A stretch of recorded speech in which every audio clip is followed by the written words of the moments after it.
কিরে ভাতিজা কান্দিস কেন? তোর কান্দা দেখলে তো আমারও কান্দা আসে, তুই কান্দিস নে। আর বাবা করছিস কেন? হ্যাঁ বাবা গভীর মনোযোগ। বাবা তোমার কথাগুলো আমি গভীর মনোযোগ দিচ্ছি, বলো বাবা কি বলবা? আপনি যদি 5 ওয়াক্ত নামাজ না পড়েন, কবরে গেলি ওই তোর বারুন ঝাঁটা এগুলো দিয়ে উল্টো পাল্টা বাড়বে, তাই না?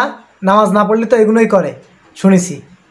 রোজা যদি না রাখেন, হজ যদি না করেন, আপনি কাফের বা নাস্তিক, এরকম কোনো দলিল নাই।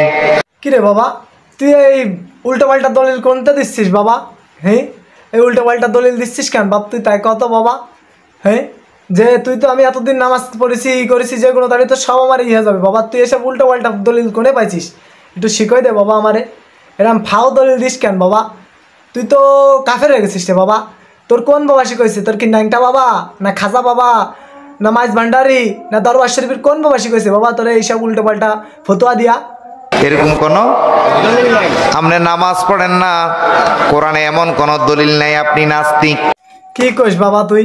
হ্যাঁ এতকাল শুনে আইছি কোরআনে যে আল্লাহর রাজি খুশি করার জন্যই নামাজ পড়তে হবে, রোজা রাখতে হবে, সব কিছু করতে হবে। তুই এই দলিল কোনে পাইছিস বাবা?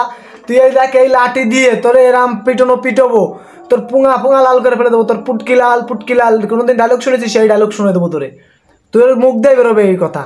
কিন্তু কোরআনে দলিল আছে, যদি আপনি অলি নবী অলি গাউস কুতুব যদি আপনি না মানেন।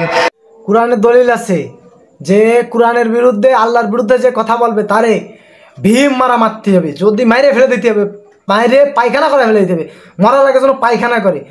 কোরআন আর আল্লাহরে নিয়ে যে মস্করা করে এগের জন্যে